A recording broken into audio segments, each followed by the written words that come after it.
তো ভিউয়ার্স, এই Juki MS 210 বেলকো attach, অর্থাৎ আমরা যেটাকে প্রোফাইল স্টিচ নামে চিনি, এই মেশিনে আজ আমি দুটি বেলকো কিভাবে একসঙ্গে অ্যাটাচ করা যায় সে কাজটি দেখাবো। আপনারা মনোযোগ সহকারে দেখবেন। আর এই কাজগুলি করার জন্য কিভাবে প্রিপারেশন নিতে হয় সেগুলিও আমি আপনাদেরকে স্টেপ বাই স্টেপ দেখানোর চেষ্টা করবো ইনশাল্লাহ। আপনারা ধৈর্য সহকারে দেখুন। তো আমি প্রথমত মেশিনের পাওয়ার সুইচটি অন করে নেব।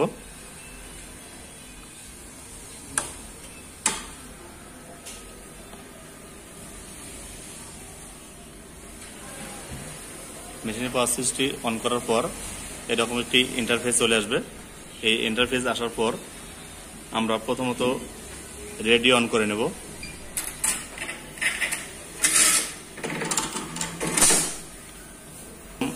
এই প্রেসার ফিটটি উপরে উঠে যাবে। আমরা এই প্রেসার ফিটের নিচে জাস্ট এই যে ডেকোরেশনটি ঢুকিয়ে নেব।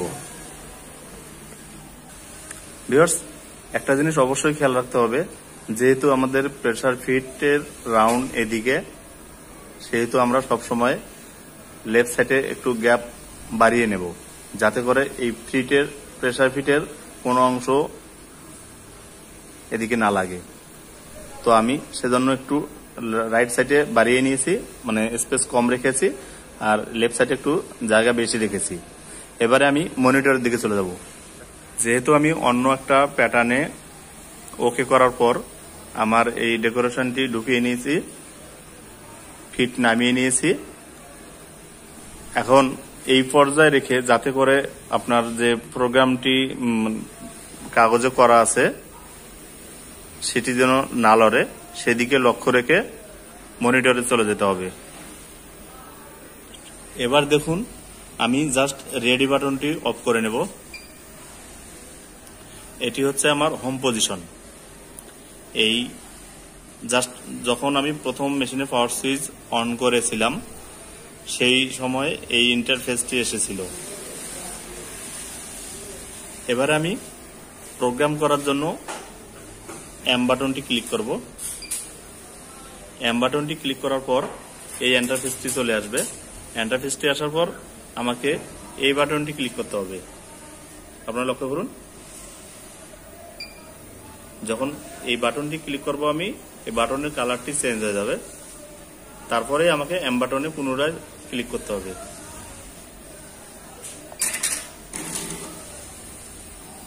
এম বাটনে ক্লিক করলে আমার মেশিনটি তার হোম পজিশনে চলে যাবে, অর্থাৎ মিডলে চলে আসবে নিডেলটি। এবার আমি পুনরায় আবার মনিটরে চলে যাচ্ছি। ইন্টারফেসে লেখা এসেছে moves to input mode creating data newly is okay, অর্থাৎ আমি যে নতুন করে প্রোগ্রাম করতে চাচ্ছি তার পারমিশন নেয়ার জন্য বলা হচ্ছে। আমি এন্টার চাপ দিয়ে পারমিশন নিয়ে নিলাম।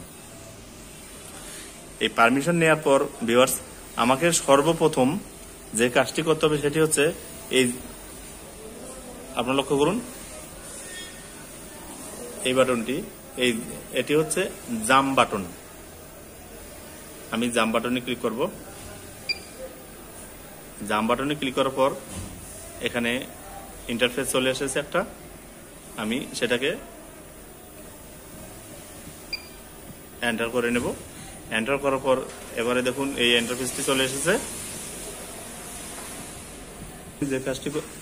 এবারে আমি যে কাজটি করব সেটি হলো, আপনারা অবশ্যই এই মেশিনের প্রোগ্রাম করার সময় লক্ষ্য রাখবেন, এখানে 1 2 3 4 5 6 7 8 8টি অ্যারো মার্ক রয়েছে।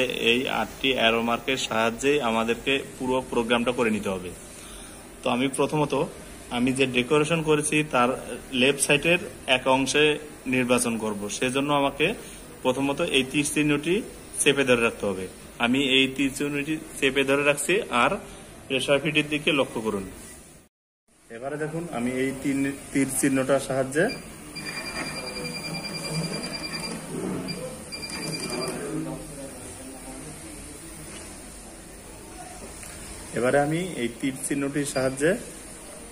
দেখুন, আপনারা নিডেল আর প্রেসার ফিটের দিকে লক্ষ্য করুন।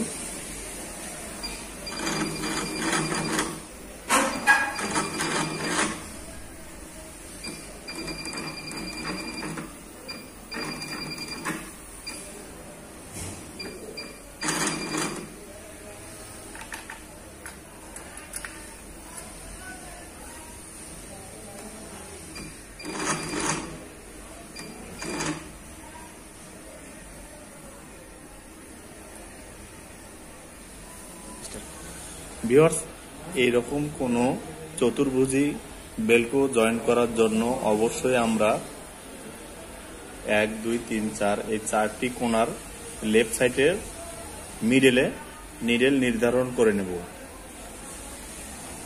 আমরা পূর্বে দেখেছি অ্যারো মার্কের সাহায্যে আমরা নিডেলটি লেখার উপরে বিন্দু পরিমাণ যেন কম বেশি না হয় সেদিকটা অবশ্যই লক্ষ্য রাখবো। আপনারা দেখুন, আমি আমার সেন্টার মতো নিয়ে নিলাম। এই সেন্টার হওয়ার পর ভিউয়ার্স দেখুন, আমার এই ডিজাইনটির লেফট সাইডের একদম মিডলে নিডেলটি আমি সেন্টার করে নিয়েছি।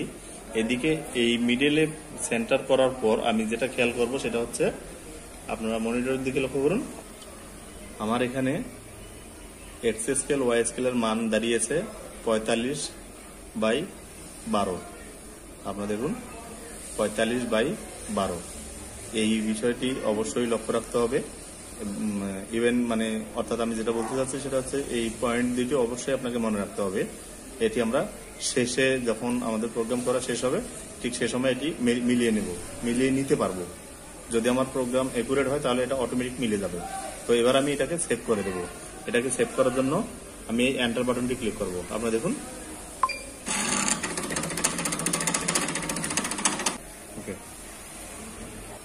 এই এন্টার বাটনটি দেওয়ার পর আমার প্রেসার ফিট তার পূর্ণের জায়গায় চলে গেছে, অর্থাৎ পূর্বের জায়গায় চলে গেছে। এবারে আমি এখানে স্টিচ সেটিং করব। স্টিচ সেটিং করার জন্য আমাকে এই লাইন অপশনটি ক্লিক করতে হবে। আপনারা দেখুন, আমি এটিকে ক্লিক করে দিলাম। এখানে ক্লিক করে দেওয়ার পর এখানে যাই লেখা থাকুক না কেন এটি হচ্ছে স্টিচ ভ্যালু। আমি এটাকে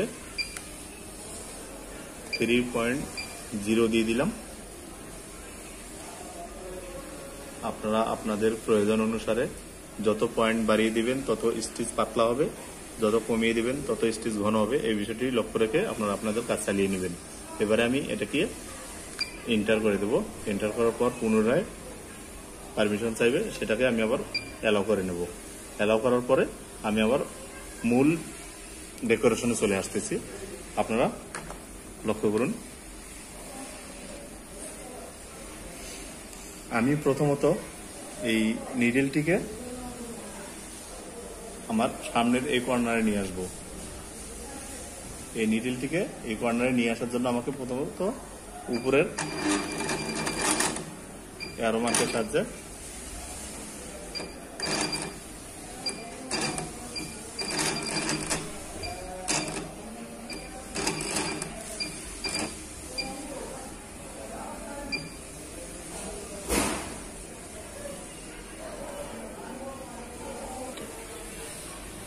আমি এই অ্যারো মার্কের সাহায্যে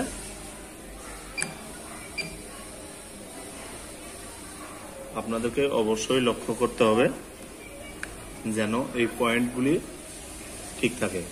উপরে -.10 আসছে, আমি ওটাকে সমান করে দেব। সমান করার জন্য আমাকে যেদিকে যাওয়ার প্রয়োজন আমি সেদিকে যাব। 0 উপরে, নিচে হচ্ছে 13.95। এই 13.95টাকে আমি 14 করে নিলাম। এটি হচ্ছে জাস্ট এই অ্যারো মার্কগুলির সাহায্যে এই পয়েন্টগুলো আমি সমান করে নিলাম। আর ওদিকে আমার ফ্রেমের দিকে তাকিয়ে দেখেন বরাবর কর্নারে চলে গেছে। নিডল বরাবর কর্নারে চলে গেছে। এই কর্নারে আসার পর আমি পয়েন্ট বাটনটি চেপে নেব। এটি হচ্ছে পয়েন্ট বাটন। আপনারা দেখুন, পয়েন্ট বাটন চেপে দিলে এখানে চাপ দিলে এখানে একটি হলুদ রঙের রেখা পড়ে যাবে, অর্থাৎ আমি কতটুকু মার্ক করলাম সেটি দেখা যাবে এখানে। এবার আমার ফিটের দিকে লক্ষ্য করুন,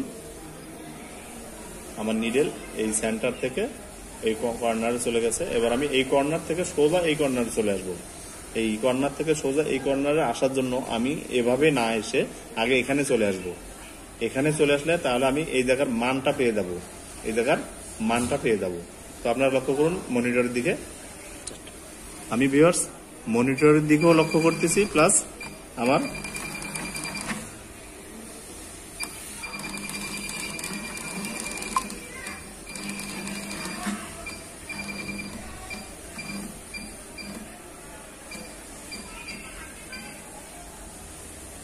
এবারে দেখুন ভিউয়ার্স আমার এখানে ভ্যালু এসেছে।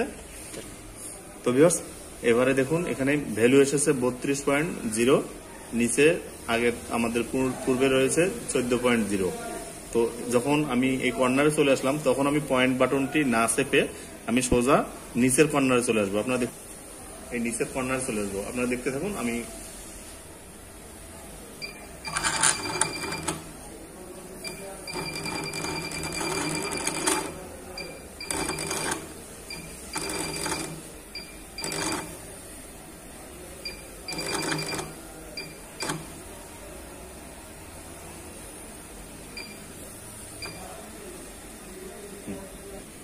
আপনারা দেখুন আমি যখন লেফট সাইড থেকে রাইট সাইডে এসেছিলাম ঠিক সে সময় নিচের ভ্যালুতে ছিল +14।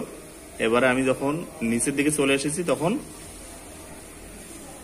আমি যখন এখানে এসেছিলাম তখন ভ্যালু ছিল 14 প্লাস, যখন নিচে নামিয়ে নিয়ে এসেছি তখন ভ্যালু এসেছে -14, অর্থাৎ আমি এখানেই পয়েন্ট বাটন চেপে দেবো। আপনারা দেখুন এই পয়েন্ট বাটনটি চেপে দেবো। এই পয়েন্ট বাটনটি চাপার কারণে দেখুন ক্রস অর্থাৎ বাঁকা হয়ে দাগটি এখানে চলে এসেছে। এই বাঁকা হয়ে দাগটি এখানে চলে আসার পর আমাকে যে কাজটি করতে হবে সেটি হচ্ছে আমি পুনরায় আবার উপরে চলে যাব, অর্থাৎ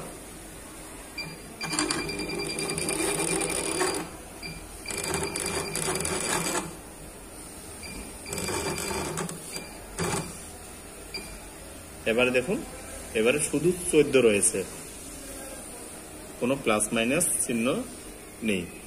এবার যখন 14 রয়েছে সেক্ষেত্রে আমি এবার এটিকে পয়েন্ট করে দেব। পয়েন্ট করে দেওয়ার পর একটি জেড আকারের চিহ্ন এসেছে, অর্থাৎ আমার উপরের অংশ আটকানো হয়ে গেছে। এবার আমি যে কাজটি করবো সেটি হচ্ছে আমি এই কোণা থেকে পুনরায় আবার নিচের দিকে চলে আসবো। চলে আসার জন্য আমাকে 32টাকে প্রথমত 0 করে নিতে হবে। উপরের 32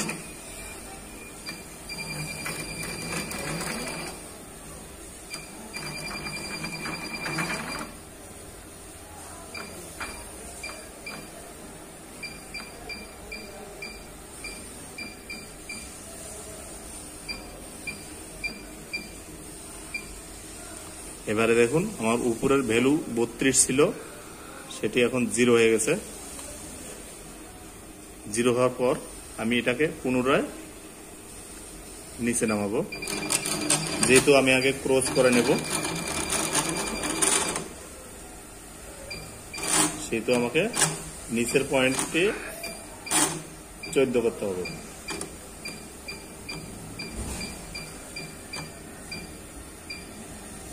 নিচের পয়েন্টটি 14 করে নিলাম। দেখুন নিচের পয়েন্টটি 14 হওয়ার পর আমি এবার পয়েন্ট চেপে দেব। এবারে দেখুন আমার চতুর্কোণা সুইং হয়ে গেছে। এবার আমি যে কাজটি করবো সেটি হচ্ছে খুব সহজ। দেখুন আমি জাস্ট উপরের দিকে উঠে যাব।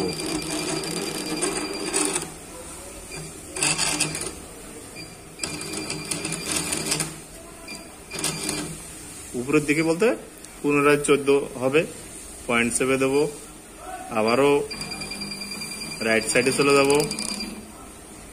32 হবে, পয়েন্ট চেপে দেবো, আবারও নিচের দিকে চলে যাব,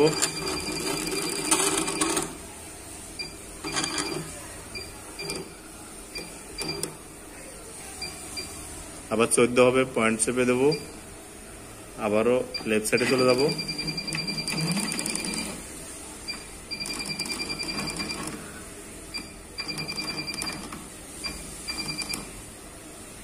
লেফট সাইডে আসার পর 0 0 হইতে হবে ভিউয়ার্স, উপরের ভ্যালুটা 0 0 হওয়ার পর পয়েন্ট চেপে দেওয়ার পর এটিকে পুনরায় আবার যেখান থেকে শুরু করেছিলাম ঠিক সেখানে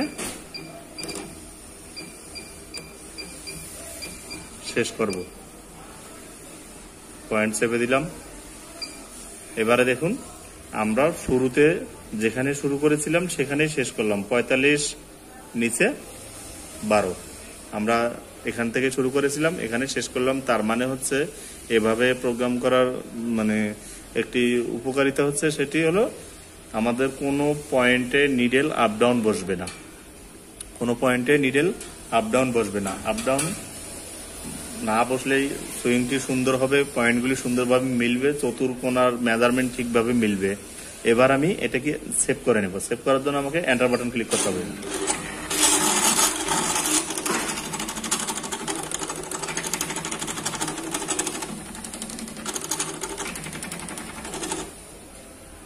এটি যখন সেভ হয়ে যাবে, এটা টেম্পোরারি সেভ।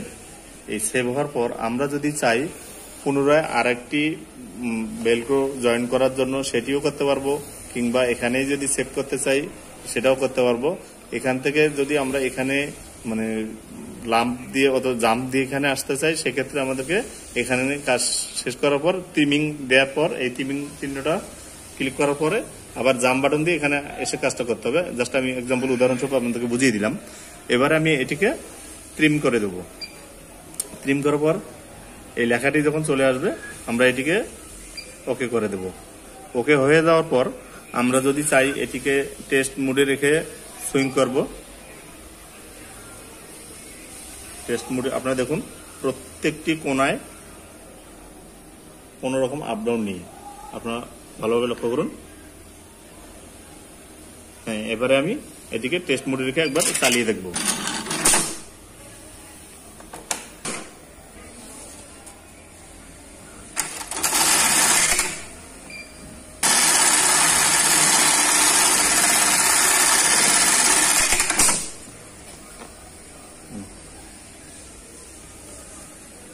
এই হচ্ছে ভিউয়ার্স বেলক্রো জয়েন করার সঠিক নিয়ম। আমরা দীর্ঘদিন যাবৎ এভাবে করে আসতেছি, আপনারা এভাবে করবেন।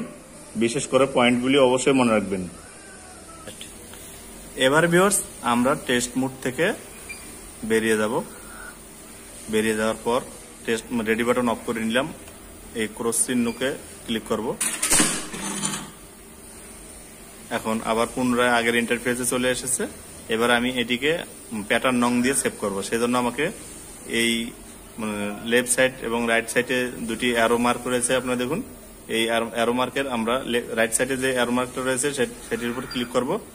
এটির উপর ক্লিক করার পর এখানে কি লেখা আসছে দেখুন, মিডিয়া ইজ নট ইনসার্টেড। আমরা এটি থেকে রিসেট করে দেব। রিসেট করার পর এখানে এই আইসির চিহ্নটি ক্লিক করার পর নং চাইবে, সেখানে ক্লিক করব। এবারে এটি দিলাম। দেওয়ার পর প্যাটার্ন রাইটিং আপনি চাইলে এখানে 999টি প্যাটার্ন সেভ করা যাবে। আপনি আপনার প্রয়োজন অনুসারে একটি প্যাটার্ন দিয়ে নেবেন। আমি জাস্ট যেহেতু আমার এই মেশিনে 600-র উপরে প্যাটার্ন করা আছে, সেহেতু আমি 600-র উপরে যে কোনো একটা প্যাটার্ন দিয়ে আপনাদেরকে উদাহরণ দেখিয়ে দিচ্ছি। আমি 700 প্যাটার্ন নং 700 দিয়ে দিলাম। এই 700 প্যাটার্ন নং দেওয়ার পরে এন্টার দিলাম।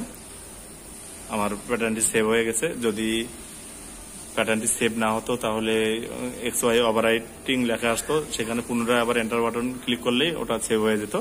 এবার আমি বেরিয়ে যাওয়ার জন্য আমি আবারও এম বাটন ক্লিক করলাম। পূর্বের ডিসপ্লেতে আমি ফিরে যাব, সেজন্য আমাকে আবার পুনরায় এই বাটনটি ক্লিক করতে হবে। আপনারা দেখুন পূর্বে যে ইন্টারফেসটি ছিল আমরা সেখানে ফিরে এসেছি। এবারে এম বাটন ক্লিক করব। এম বাটন ক্লিক করার পর data buying created is inserted and moves to swing mood okay. আমরা এন্টার চাপ দিয়ে বেরিয়ে আসবো।